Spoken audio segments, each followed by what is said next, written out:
Begin the current Daf Masechta Sotah Daf Memvav. We begin on the bottom of Memhema Beis, 6 lines up in the bottom of the Amud. We continue the halacha, the next Mishnah, continuing on this theme of like the title of this parak, Egla Rufa, and why are we discussing Egla Rufa in Masechta Sotah? Like we said, because we had mentioned in the previous parak, Parakim, regarding the things that are Ilu Namarim, that was in the 7th parak that said B'lashon HaKodesh.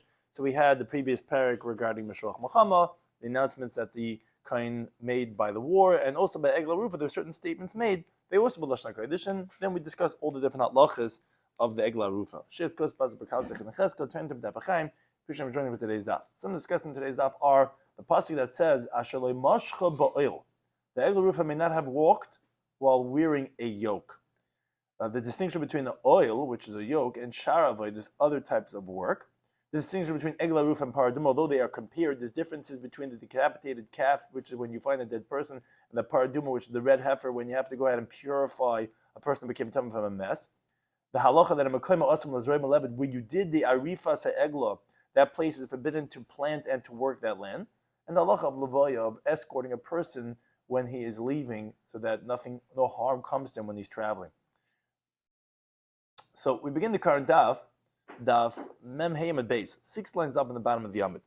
Mishnah tells us that Nifturu Zikne Yerushalayim, so the elders of Yerushalayim took leave, and they left. Meaning we had, like we said, the Sanhedrin, who they did this whole measuring thing to figure out which is the closest city. Now, once they measured, there's no utility for them anymore. Like the pasuk says, the pasuk says the Sanhedrin only come to measure. Once they measured, they leave. Now who comes? Zikni Oiseir, the elders of that city, that's the closest city of the dead person. Mevi'in, they bring what, like the pasuk says, Eglas Bakav, the young calf, Ashalei Moshcha Ba'oil, that didn't carry a yoke, didn't pull a yoke. Now, so that's the requirement. But ve'enamum paisaba, although by karbanis we know if it has a blemish, it's a validation. By the Egla Rufa, a mum is not a psul. Now, the continuation of this is a marin oisel anachal esan. So they bring it down to a harsh valley. Sounds like they don't do it exactly right where the person was killed. They bring it to a nachal esan, which esan kamashmai, what does esan mean? Kasha means it has to be a hard valley. But says the Mishnah, even if it's not hard, kasha, it will be valid because, as Rashi says, it doesn't say any for ikuva that it's critical. It's only saying it as a mitzvah. Okay. Then then they would go ahead and chop its head off with a cleaver, which is like this long knife, from the back, meaning opposite the nape, down by the neck. The area where you did this decapitation, forbidden forever to plant or to work. But you're allowed to do certain things over there. You're allowed to go ahead and comb the flax, which, as the Gemara is going to explain, we're talking about specifically types of work which are not in the actual ground itself. So to lanakar shamavan, you're allowed to chisel away stones, anything that's not in the ground itself. Now the Mishnah continues, after they do this decapitation, ziknei oisa'ir, the elders of that city, they would wash their hands with water, in the place of where they decapitated the calf. When they would say the pasuk in Devarim, our hands did not spill this blood, and our eyes didn't see it. Now the question is the Mishnah also, are we entertaining really such a thing that shezikne bezdin shevchei damim, that what? That the elders of the court, they are spillers of blood? Or rather, what does it mean? Shliba al yedenu, that it didn't come to us. Ufatchanuhu b'loy mazon. They would let him go without food, which really that's the words of the Gemara that explains without food, and that's why it's in parentheses. And that's what means our hands didn't spill. I mean, he wasn't killed through us because we let him go without food, and then he needed to go ahead and try to steal from people, and that's how he was killed, because people were trying to defend themselves from him grabbing from food. And we didn't see him v'hanechuhu beloy levaya, and that we let him go without escorting him, meaning alone, without any group, and that's what it means, einenu leiro, and that's what they had to confess. Now, as we continue about Menvav Menal Vakahanim, which the pasuk previously said, the Benikshar Kahana ben Levi, it didn't say for what do they come there for. They would say, Kape lahamchi Yisrael, atone for your people, the Jews, Hashem Badis Hashem, that you redeemed Hashem. Vatitin damnoki bekerev amecha Yisrael, and don't give innocent blood amongst the midst of your people, the Jews.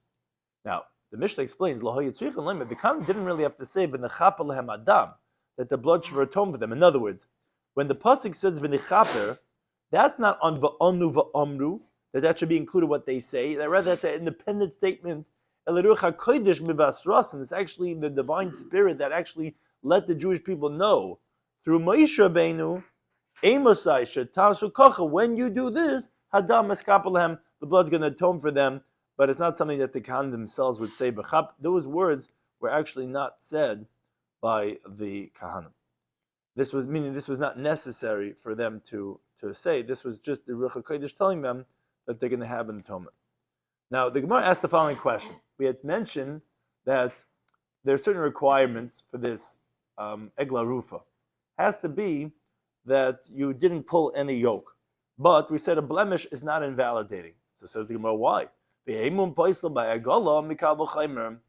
So we have, this is a lot of drushes in this daf. So it's one of those types you have to focus of the drushes. So the Gemara asks a kabel chaymer. A blemish should invalidate by the egla rufa from a kabel chaymer. Why? What's the kabel chaymer? Uma para if the paraduma she'ein hashana paislis ba, where the years are not invalidated, meaning there's no measurement for how old it should be. And yet, this is again the paraduma. Don't get confused. When we bring in these different elements, you have to keep a cheshbon. So by the paraduma, where years do not invalidate, mum paisla, but a blemish does invalidate because it says by paraduma and bamidbar in bamum. There's no blemish. Oh, okay. So wait a second. So egla shashana paisla ba. So by the egla rufa, where years do invalidate because it has to be in the year, and if it's already past the year, it's possible because wherever it says in the Torah egel stam, it means in the first year. Because we learn that from the Igel V'Chebes B'nei Shana. So, isn't the Kabbalah Chaymer that if it has the stringency of years which Paraduma doesn't have, and Paraduma has a problem with Mum, isn't it a Kabbalah Chaymer that Egel Rufa should be a problem if it has a Mum? No, says the Gemara Shani Hasam. There it's different by the Paraduma, because Amakra, the Pasuk says, Asher Im B'Mum. It says that there's no blemish in it. The word Ba is a miut to tell you, yeah, B'Mum Paisel, by the Paraduma, is where a blemish invalidates. But the imun paisel ba'agala, by the egla, but the blemish is not invalidated by the egla. Okay, fine. So you don't have a kabel chaymer from paraduma that a blemish should invalidate. But says the Gemara, if it's true that you're telling me, because it says by the paraduma, asher im bamum, the ba is in it, is a mute, and we therefore not going to learn out the egla rufa from a kabel chaymer from it, then lo yu shad avoidus paisel ba. Then other types of work should not be invalidating when you do work with the paraduma. Again, don't get confused with the egla roof and the paraduma. I'm going to keep on saying it because it gets confusing who we talk about. Don't invalidate other types of work that you do with the paraduma. Why? Because by the paraduma, it only talks about an oil, about a yoke. But we learn that from a kabel chaymer from the egla rufa. Because by the egla rufa, it says in the varim ashalai uvad ba, that no work was done with it, which that sounds like all types of work. But if you're telling me, says the Gemara, that ba is a muted exclusion here, ba in it, but not somewhere else, then you should not learn out paraduma from egla rufa. Because by egla rufa it says ba also. Ashaloi ubad ba. So then Allah, why did you say name a rab? If you place on it, which is it? Here you mamash have to be following Rashi because you're going to get confusing. On the paraduma. If you place on the paraduma uda, which is like a bundle, shalsakin of sacks, on the paraduma, psul, it's invalid. Now, even though that's not an oil, it's not a yoke, just putting on the animal will invalidate it. Like it says by the paraduma, by the malacha of oil that mentions regarding it, it says ashaloi ola. By just putting it on, even if it didn't pull, even if it was not moshach.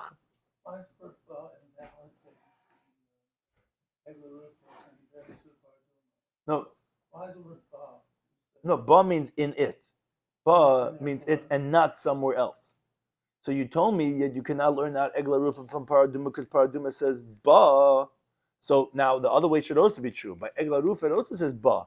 So you shouldn't be able to learn paraduma from egla rufa regarding the halacha of other types of work invalidating. So that's what we're asking. So why does Rav say that if you placed a pile of sacks onto paraduma, which, yeah, we know just ashalei Allah is a problem by the paraduma, it's going to be puzzle, and it says, ube'egla, by the egla rufa, it's acha timshich, until you actually pull it, meaning when it carries the yoke a little bit, the load, because by egla rufa it says a different wording. By par it says ashalei Allah, even just putting it on. By the egla rufa it says ashalei mashcha, that you didn't pull it. And actually later on the Gemara is going to ask, wait a second, how does this make sense? Other types of work, it doesn't mean, besides the yoke, it doesn't even mention by the paraduma. You actually know from the egla rufa. So how's it possible that just putting on the yoke, that load onto the paraduma, that's not an oil, is going to invalidate by the paraduma when you only know it from the egla rufa, and the egla rufa is only a problem when you actually pull it. So the Gemara will address that. What? Right, but that's only an oil. But then let's say other types of masa, other types of load, that's not an oil. Let's say a pile of sacks is not an oil. A yoke is a certain type of way of holding down an animal with to carry certain things. Other things are not called an oil. You only know that from doing work from the egla rufa. But the egla rufa is ashalei mashcha. It's only when you pull it. So the Gemara is going to address that question. But one thing that we see from this is that you're learning out paraduma from egla rufa, from a kabel chaimer, from which we didn't say what the kabel chaimer yet is, but we're learning it out from there regarding other types of work. Even though egla rufa, when it talks about shalei ubed ba, which is talking about other types of work, it says ba there too. That should be a miyut. So you shouldn't be able to learn out paraduma from egla rufa, just like you're saying you can't learn egla rufa from paraduma regarding a mum. So how do you learn out par from egla rufa? Says the Gemara, shani para.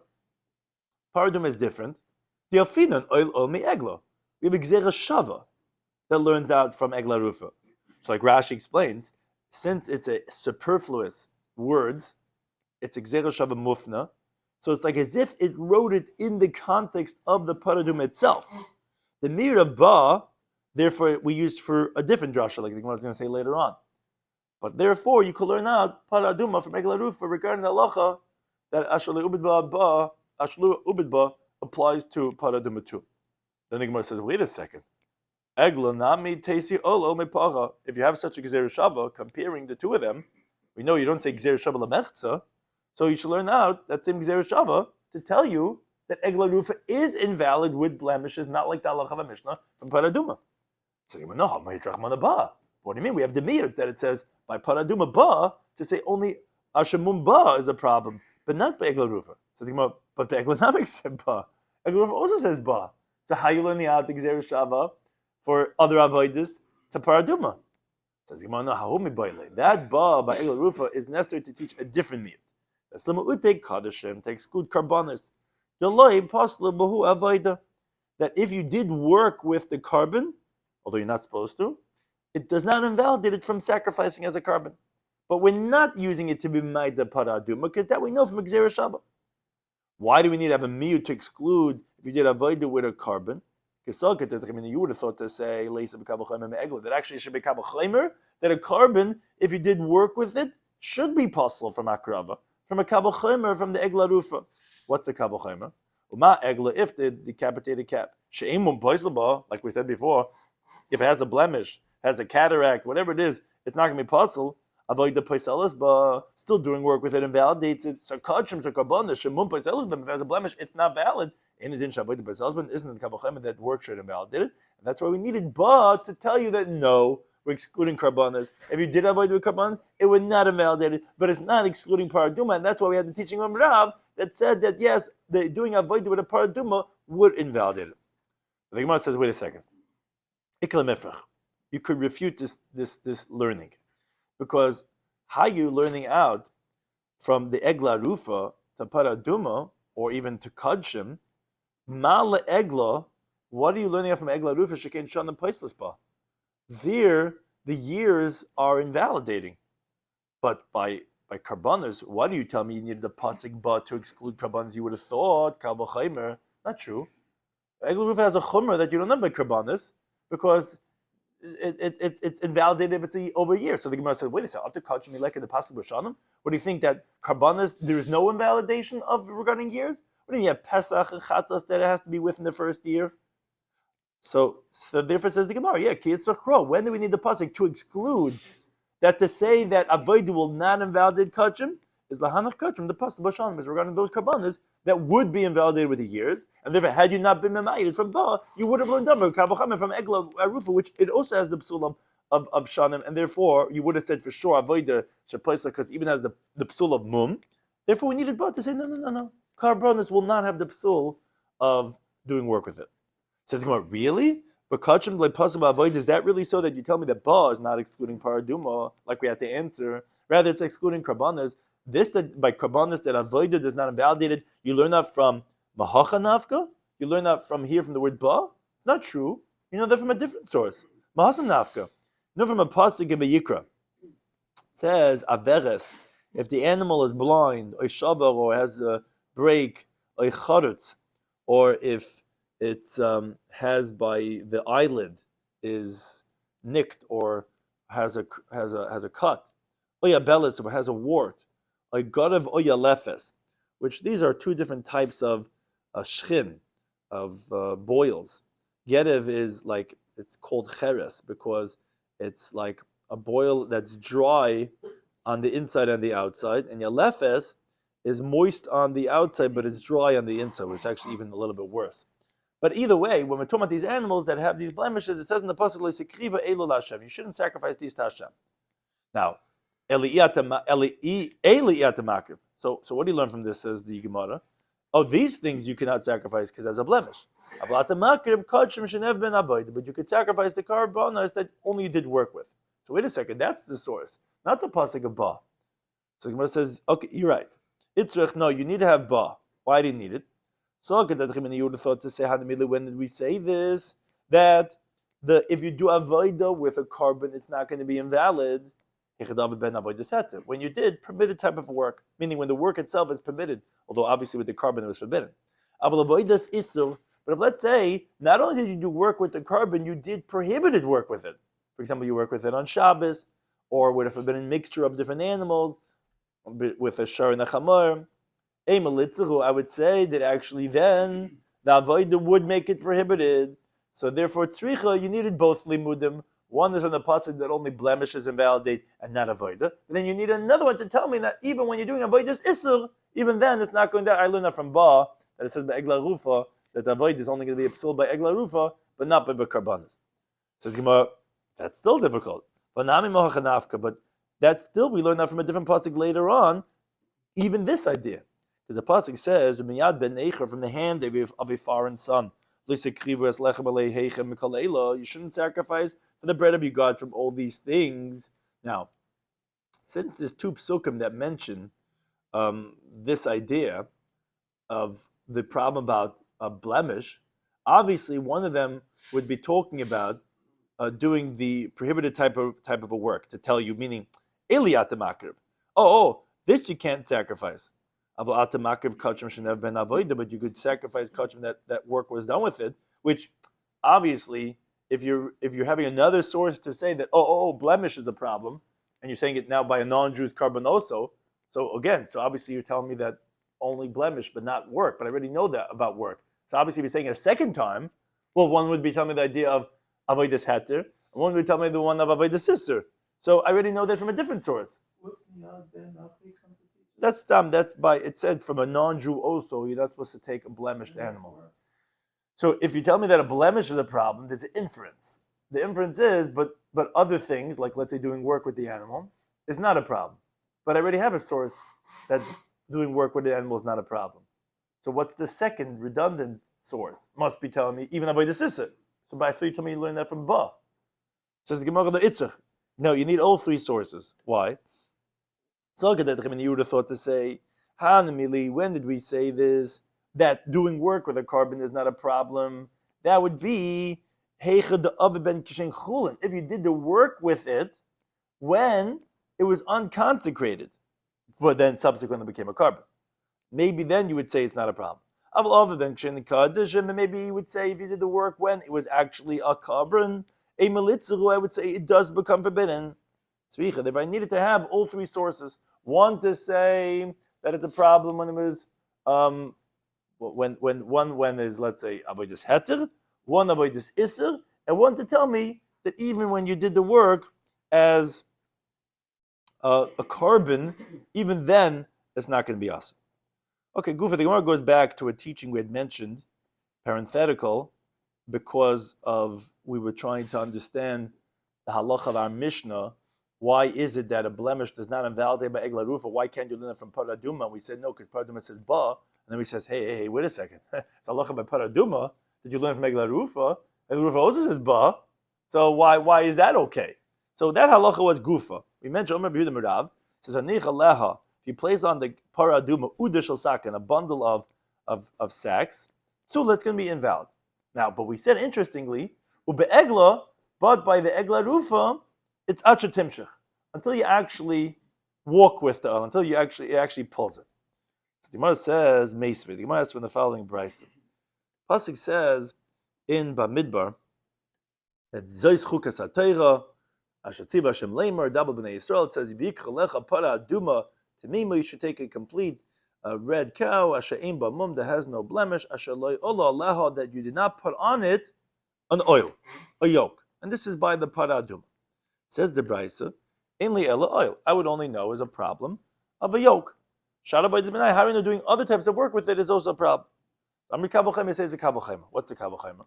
Uma egla, if the calf, the egla rufa, sheim like we just established in this previous Gemara's discussion that a blemish does not invalidate shara by this place, but doing other work with it is a problem because it says over there that no work was done with it. Oh, okay, so the para duma shemum poislaba, where a blemish is a problem, because it says tamima has to be unblemished, isn't it a kabel that of course other work is going to be invalidated. Now, if you have something to respond and to refute this kabel, as we actually said in the previous Gemara's discussion, so then go out and learn it from a Gzeira Shava. Nemekan oil, it says over here by the paraduma oil. Benemlahan oil, it says over the begla roof, the word oil. Malhan, just like over there by the egla ruva shara by this place, but other types of work invalidates because it says actually ubud ba. Afkan also here by the paraduma shara by this placeless. Other type of work would be invalidating. Okay, says Gemara, mayim nafshach laima. What's this that the brayso is saying? If you want to, what would be the question that the Tana would leave the kabachem that we're saying and have to learn it from a Gzeira Shava? So bechitim, if you're going to say that that the question, the refutation on the kabachem would be, say, wait, it's not a kabachem. Ma'ala egla, we find egla rufa is actually more chamer than paraduma. Shekain Shana places ba, because it's limited to being in its first year. So okay, maybe that's what has the chumrah of other types of work. Or you could say Karbanis will disprove this, because we find by Karbanis Shemum Paisel Behen that a blemish does invalidate by them, but ve'ein avoid the Paiselis Behen, but work actually does not invalidate. So don't bring me a raya that paraduma is more chumrah than egel rufa, because by paraduma a mum is a psul and by egel rufa not. And if egel rufa has this chumrah for sure, paraduma is not true, because Kabbanis we find exactly that point, that it has a mum being paisel and avoid is not pasel. So therefore that would refute the kavachaymer. So that's what the Bryce was saying. Okay, I'll learn it from Gzeira Shava. Nemekan oil, but nemelahal oil. Malahal, just like over there by the egla rufa sharaboid, this is a problem. Afkan sharaboid is Sotah over here by the paraduma, other types of work is a problem.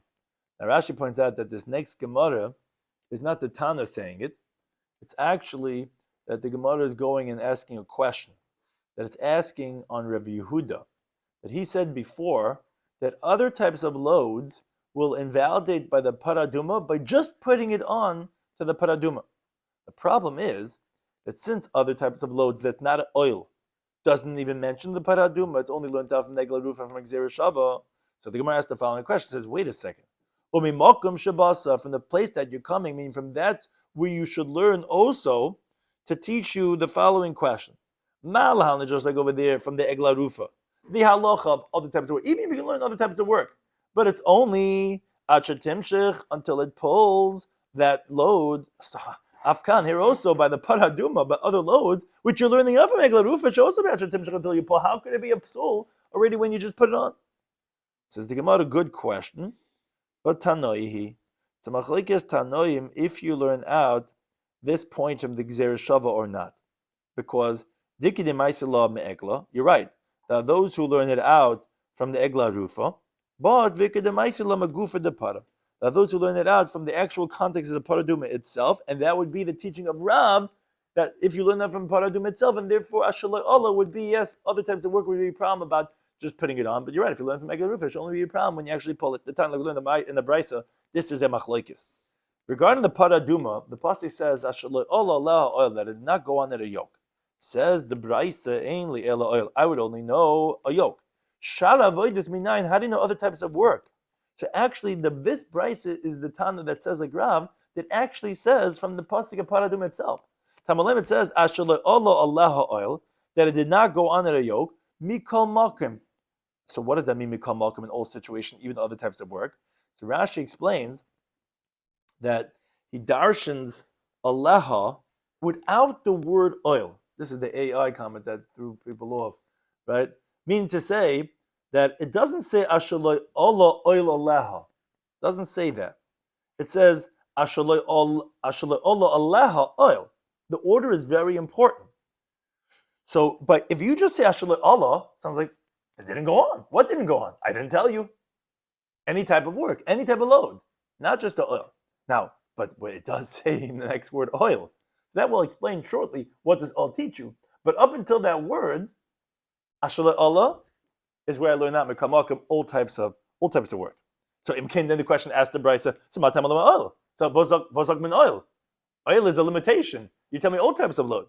No, there's a difference. Because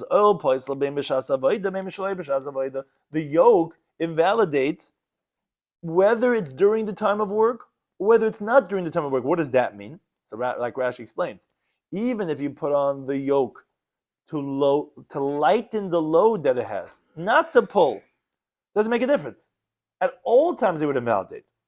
But but regarding other types of work, in places, there it's only going to be a problem only during the time of work. In other words, that this work was for the utility of work. So that's where we're saying that it's going to be a problem. But let's say you just happen to put on a pile of sacks, but not to transport. So you're right, then it wouldn't invalidate. So that's why we said oil to tell us that there's a difference. Other avoid, this is only a problem b'shas avoida, but both are even if you didn't pull. But it just has to be, the difference is why we're saying both are going to be ashaloi Allah, not like egla rufa, because you learn it from paradum itself. Because it says ashaloi Allah, Allaha. Ashaloi Allah, Allaha just means you didn't put something on. So why saying oil? Oh, because oil has an added stringency. Oil is going to be a problem even shlei b'shas avoida. But other types of work, other types of loads, sacks, whatever, would only be a problem b'shas avoida. But again, you don't have to actually pull, but it has to be for the purposes of work. That word we use as yoke, we know it as that instrument. It's not really referring to that instrument, it's anything that goes on the part. Well, not necessarily, because the other types of loads is not really learned out from the word oil. It's learned out from ashaloi Allah aleha.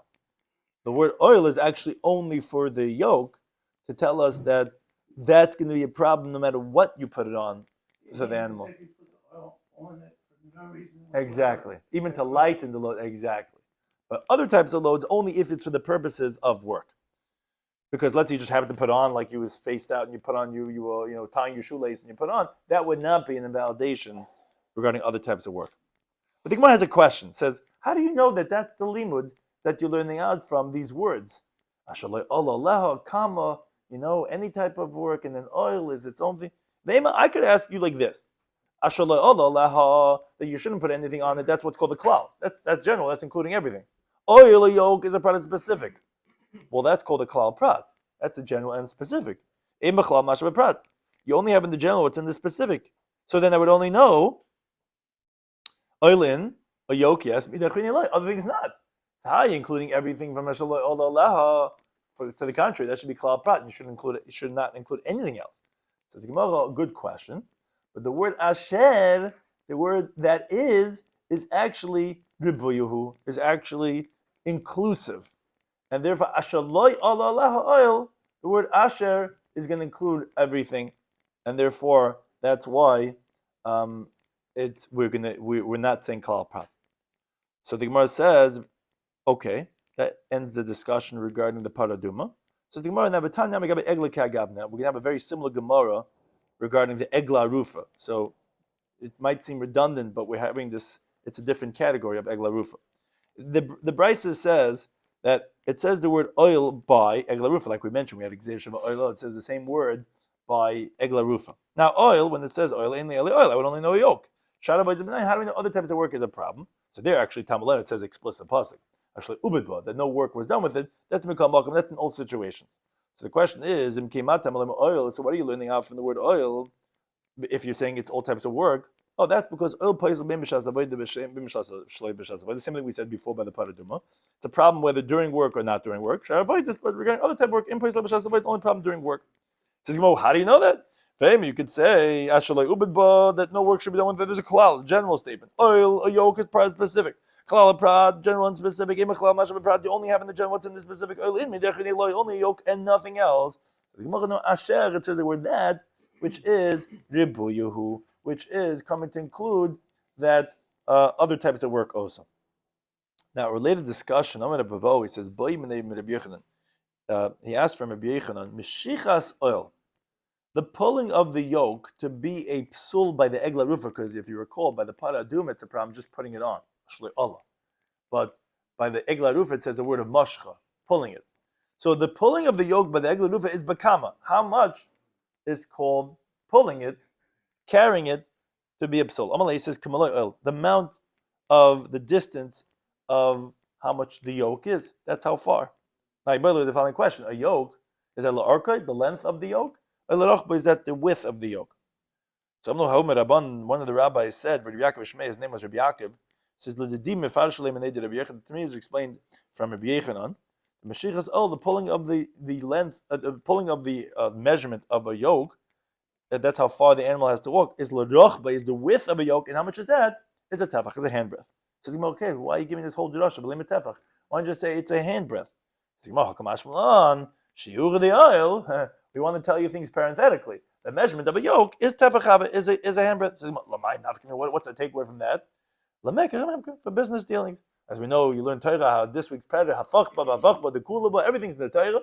You learn Torah, you know business, you know astronomy, you know everything. So we're teaching you also, you're doing business, you're buying a yoke, and the guy gives you something that's etzba. You say, this is not. From the Gemara in Sotah Daf Memvav, that a yoke is a width is a tefach. I'm going to be able to he says, why does the Torah tell you that you bring the calf in a nachal dafka?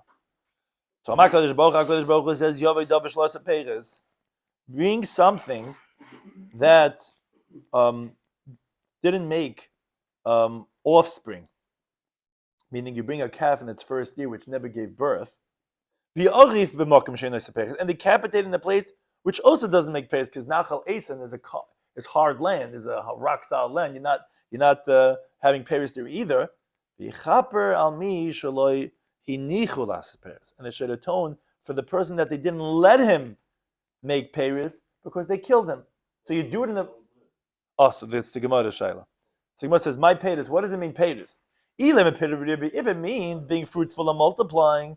If that's the case, Azakin, if let's say they murdered an elderly person was found dead, Uvasaris, or a eunuch, someone that can't have children, you're going to say we don't decapitate the calf? Says Ella, no, we mean mitzvahs. What type of peiris? Told the same shal tzadikim and ma'asim tovim. It means that he can't produce anymore in mitzvahs, and therefore you do it in a nachal eisen, which doesn't have peiris, and also with the egla roof, which also doesn't have peiris.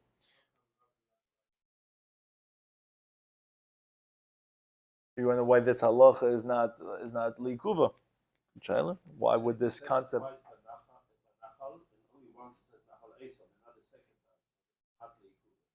He wants no time mitzvahs. No, he wants no time mitzvahs. The time mitzvahs he wants to know. Yeah, why would that not be a critical feature? Right. I mean, Maisa at the same time, it's also that someone died. That's the murder, and then it's also. Right. I'm just saying. I mean, there's probably more than one element. Right. There's probably one element about the person dead, and there's also that he cannot produce. It's probably the idea of not producing.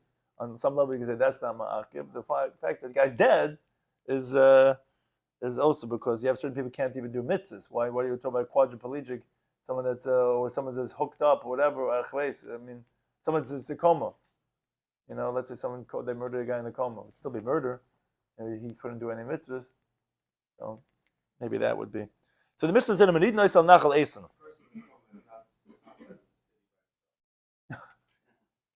Transport. They were doing a transport. So it says, "Umerid noisal nachal eisen," that they bring him down to nachal eisen. So the Mishnah said, "Eisen kamash my kasha." It means literally hard. So talking about when the brayso benayim eisen true kasha, what do we know that the word eisen means hard?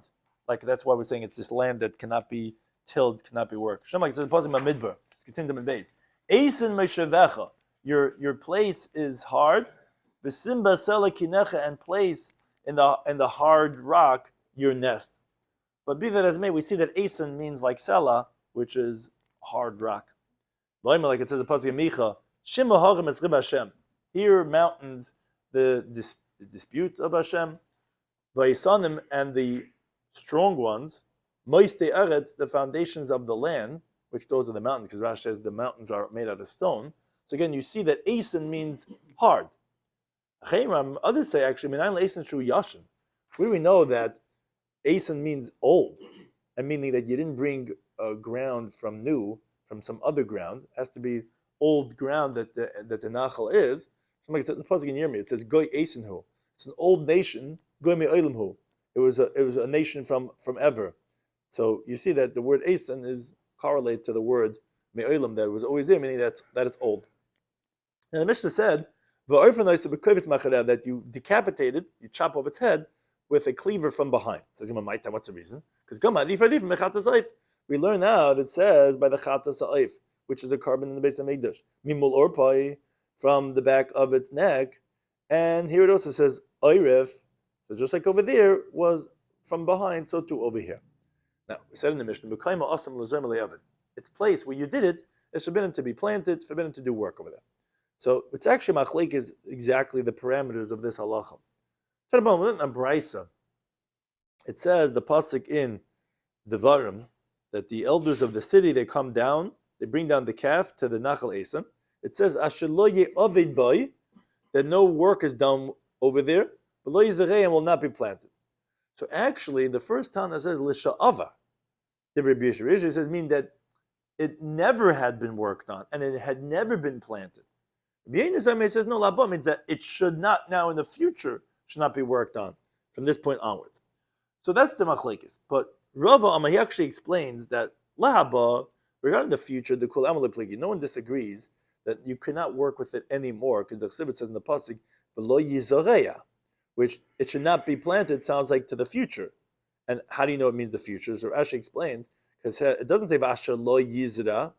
That would sound like it's in the past tense. No, that it says "V'lo yizareya" is telling you that it should not be planted. Key pligi the omachlikas was l'sha'ava, regarding the past. Yeshu Sabi holds miksiv v'loi yu'ubed, and as the Bach adds on the words asher loi yu'ubed ksiv. So, as Rashi explains, now that it says asher loi yu'ubed, sounds like the past, because asher is not a terminology of a command, it's that is, which is talking about the past. So you see that it's referring to the past. So yeah, one part of the pasuk sounds like future, but another part says asher lo yu'ubed, which is even by the past. Rabbi Yisrael says no, it's only for the future, because miksiv asher lo neba, does it say that it was not worked? It says asher lo yu'ubed. Yu'ubed, it should not be worked, is a future tense. So even though it says asher, so it's going to mean the future. But Rabbi Yisrael says no, asher lo sha'ava mashma. The word asher, it sounds like a past tense. So as Rashi explains, even though lo yu'ubed sounds like to the future, but that's only without the word asher. Now it says the word asher. Obviously, that proves that it's regarding the past tense. Rabbi Yisrael, he would tell you no, asher ribuyuhu.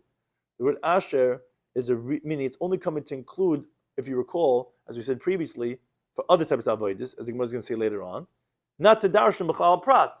That's the word asher is coming to tell you to include other types of work. So again, that's their machlekes regarding if this halacha of that it shouldn't be planted and worked on, is that only in the future or is that even in the past tense? Now we said in the Mishnah, but you are allowed to go ahead and comb the flax over there, you're allowed to chisel away stones over there. So talking about in the Brisa that elaborates on this halacha, it says in the pasuk Ashloya Ovid boy that no work should be done, but the Belizaren should not be planted. Says the Brisa, in the Elizriya, I would only know that planting cannot be done over there. Shabbos, even how do you know other types of work in the ground cannot be done?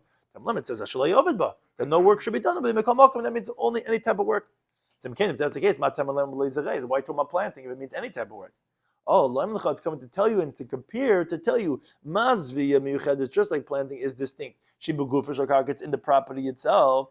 Of course, Shibuguf Karka. Yeah, when we say all types of work is problematic, is in the body of the property itself. Yotza Strikas Pishin that excludes, let's say, if you're combing flax, or Benikaron, you're chiseling stones, Shainabuguf Karka, you're not doing the property itself. That would not be a problem in that Nachal Eisen. But says the Gemara, wait. Why can't you say like this? The aim is say Ashaloya Ovid by that no work should be done with it. That's clear. That's general. That sounds like any type of work. Then Sibeliza should not be planted. That's what's called a prat, a specific type of work. That's called klal prat, a general specific. So that's when the Yid Gumid Shater in the Jeshben in Bechlal Mashma Prat. You don't include in the general only what's in the specific. So maybe that should tell us Ziria in only planting Minachrin Eloi, but other things not. Says come on, that's what we mentioned before. But for Rabbi Yonason, no, the word Asher is Ribu Yehu. The word Asher is the inclusionary terminology, and that's what's telling us that it's going to be even other types of work, but as long as it's in the property itself, like planting. Now the Mishnah continued and said, Zikna ir the elders of the city, they would wash their hands over there, and they would say, our hands didn't spill this blood, etc. Now the Brisa elaborates on this halacha. It says in the pasuk, Zikna ir hahi, that all the elders of that city, which is near the slain person, they should wash their hands on the decapitated calf in the nachal. Now, it's not really teaching anything, the decapitated one, because we know we just did it. So means it should be on the spot of where they actually decapitated the calf. The pasuk says, they would say, our hands did not spill this blood, and our eyes didn't see it. So the question is, also you think we entertain to think that the courts are spilling blood? No. He didn't come to us with we didn't let him go without a doggy bag, without some food. We didn't see him and let him go without an escort. The Brisa said, we actually force someone who doesn't want to escort his friend on his journey to escort him. Why? Because the reward of escort doesn't have a measurement. Something says in the pasuk in Shoftim that Menashe and Ephraim, who come in to capture Bethel, says Vayidu Hashemrim Ish Yitzim in the ear, that the guards saw a man leave from the city. They said to him, show us the way to get into the city. Then we're going to do kindness with you. It says after that, he showed them how to get into the city because they wanted to capture the city, the Jews. Now, what kindness did they do with him? Yeah, that whole city, they went and they killed by the sword. But that man and his family, they sent him out. It says after that, so that man who they sent out went to the land of Chitim and he built the city. Luz. And they called it Luz. That's the name of the city up until today's times. And from there we learn out that they weren't sent out as all the other people were sent out by Nebuchadnezzar and like mixed up into the rest of the world, and they weren't destroyed. Because wherever it says in the pasuk Adu Yemazeh, that says the Gemara in Yuma that's la'olam ha'olam, that's forever. So this town Luz is still there. Tan you learn the Brisa, he Luz shetzayvim batchelis, that's the town of Luz, which they died the tchelis over there, which is something very significant, very chashuv. He Luz shebas Sancheiriv le'bilbulo, that's the town of Luz that Sancheiriv came, and although he mixed up the whole world, taking people from one country to another country, no one stayed in their native country. He did not mix them up. Nebuchadnezzar came and he didn't destroy them. And even the angel of death doesn't have permission to go pass through the town of Luz. So what happens?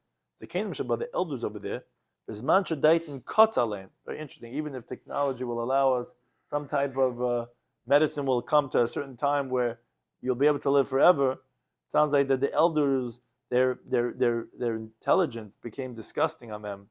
They just shaynimis see out.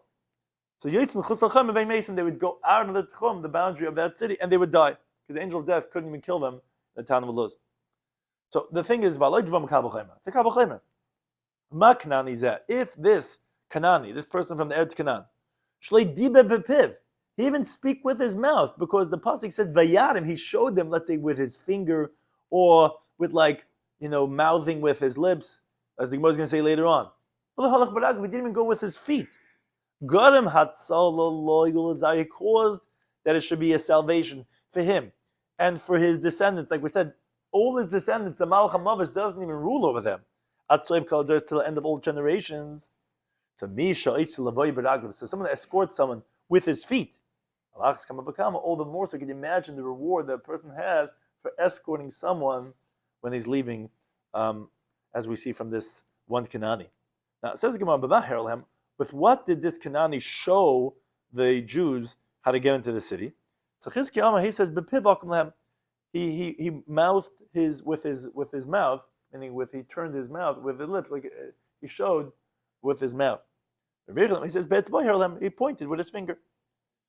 Was it the Malcolm or was it the Doris? What? Which Malcolm? Luz? No, it's because of him. He opened up the city. He left. He was saved because the Jews let him go because he showed them how to get into the city, just by pointing, whatever. And the city he opened up Luz, for all generations, no one dies over there and no king ever ruined them. All for the reward that he just pointed with his finger to show the Jews how to get into the city, to conquer Canaan. Tanika Vasid Rabbi Yechanan. We have a brayse that says like Rabbi Yechanan, because he said that he pointed with a finger. The brayse says B'shvil sheKanani is a head of its boy. Since this Kanani pointed with his finger, it caused that the salvation for him and all his descendants until all future generations. Continuing on this Indian, this great idea about escorting someone. If someone's going on the road and does not have someone accompanying him, he should learn Torah. Like I said, the pasuk in Mishlei, ki livyas, the word of levaya of escorting, ki livyas chen hem l'rishecha, and that's obviously talking about Torah over there, because it's an escort of grace for your head, va'anokim lagargaresecha, and it's chains for your neck. You see that Torah is escorting a person, so you should be oisig with Torah. It's like someone's accompanying you. Another teaching from Rabbi Shloimy Schwartzberg says, b'shvil arba pasiyas. We were talking about just escorting someone, moving with your legs. It says b'shvil arba pasiyas, in the reward of the 4 steps. Shalom Pari Avram, the Pari escorted Avram Avinu. Shalom says in the pasuk V'yitzav Pari Anoshim Agrim, the Pari commanded on Avram when he found out that it's not his sister, that it's his wife, and V'yishalchois, and he sent him out. So he took 4 steps with him. Nishtabed b'bonav arba mei shana. So the sons of Avram, the Jewish people, were enslaved by Pari for 400 years. Like says in the pasuk, that he's going to work with them, he's going to afflict them for 400 years. And again, that was because Pari took 4 steps to escort Avram. Says, whoever escorts his friend 4 amas in the city, so the one who's going on the journey is not going to get harmed. Ravina,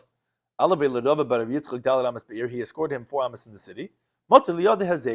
A dangerous situation came to him, but he was saved. Again, seemingly, as the Gemara is saying, from his being escorted. Talking about in the Brisa, when the Rebbe is escorting the student, that's Adi Buddha Shalir. That's up until the extended part of the city, which extends beyond. It's the outermost house within 70 amas and a little bit from the houses of the city. That's up until where the Rebbe has to escort the Talmud.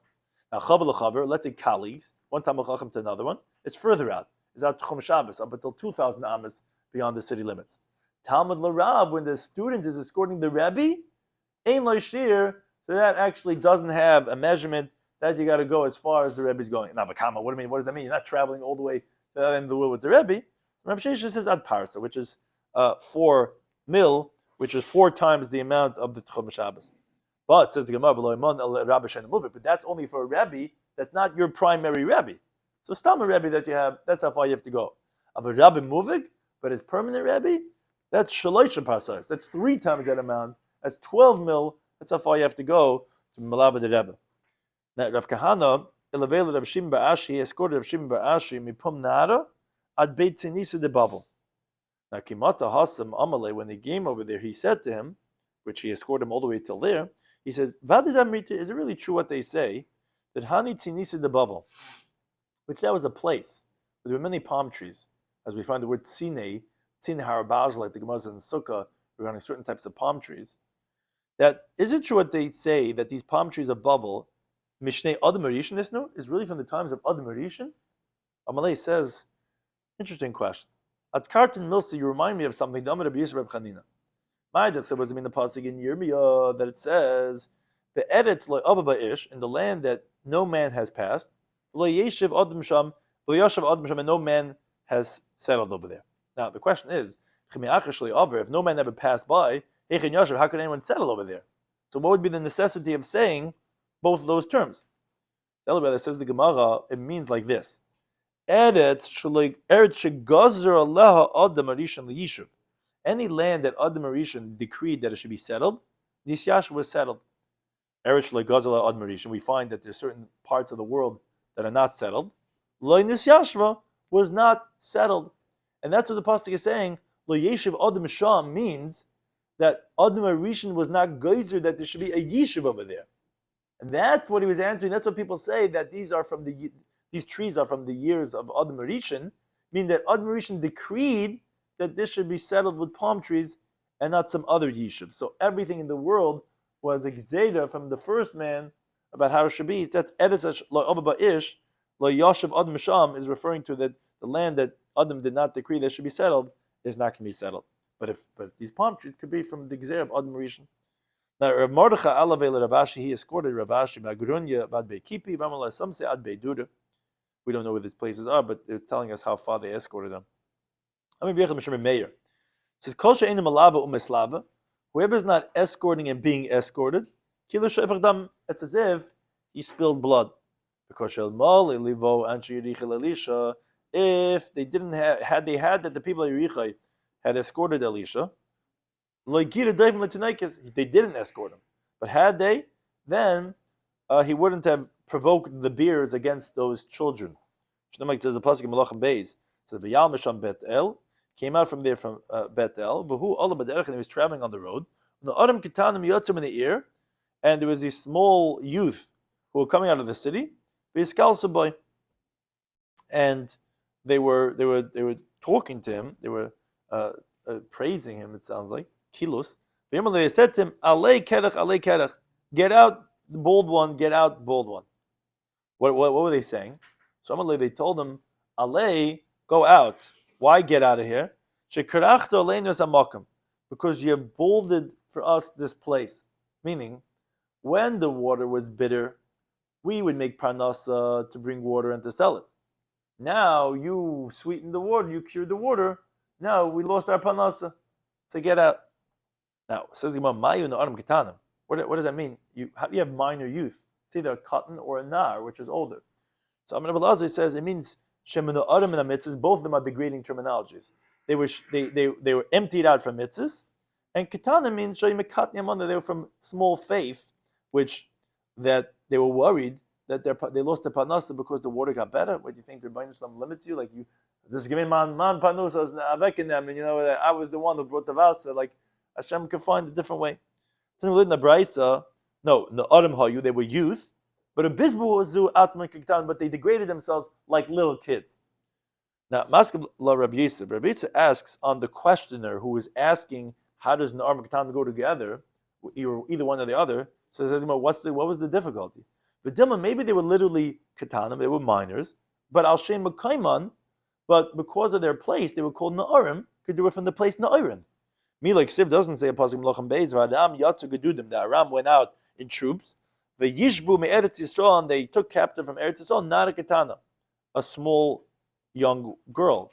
Now, Vakasha, we had the same question over there. Not a Katana, how could she be a young teenager and at the same time as a young girl? So V'amar Padas, he says, no, Katana de Na'arim, I mean a minor girl from Na'irin. So why don't you say also over here that the Na'arim means from Na'irin? Says the Gemara, no, Hasam lemafarish mekayma. There, by that story of that girl, it didn't say where she's from. So you could say that Na'ar is coming to explain where she's from. Here it says the place they were from Yerichai. So if it says Na'arim, we're not going to say they're from Na'arim. We're going to say that it means that they either know them and they're from the mitzvahs, or they were Na'arim, but they act like a Tana. Now it says over there in the pasuk, Yifan Achrav. So what's the story that he killed these young kids because he wasn't escorted? So the Yifan Achrav Yirim. It says he turned behind and he saw them. They called him B'Shem Hashem and he cursed them in the name of God. So it says what does it mean they turned and he saw them? Well, what does it mean he saw? What did he see? Some of it says Rav Mamish. No, it means he literally saw. Like learn the Brisa. It says, wherever the sages placed their eyes, and that's what saying that he saw them and therefore he cursed them, because just looking, when the sages look, it's either death or poverty. Shmuel says no, it means something deeper when it says he saw. He saw He saw that all those boys that he killed, those 42 young men, that their mothers became pregnant on Yom Kippur, meaning they obviously had relations in sin, because one's not supposed to have marital intimacy on Yom Kippur. Rabbi Shloimy says a different pshat. It says Bloiris Ra Len. He saw that they had this ponytail, kemerim like demerim, where they shave off all their hair and they keep only a pony, which obviously is also a negative thing. Rabbi Shloimy says he saw that they didn't have even any moisture of mitzvah. So he says, okay, but maybe in their descendants they're going to have, zera kosher. Rabbi Lazar says, hey, Elisha saw that not them, not the descendants, to all future generations, that none of them are going to have lachlucha mitzvah, and therefore he went and he killed those kids. Bring it to any time. Hosting us.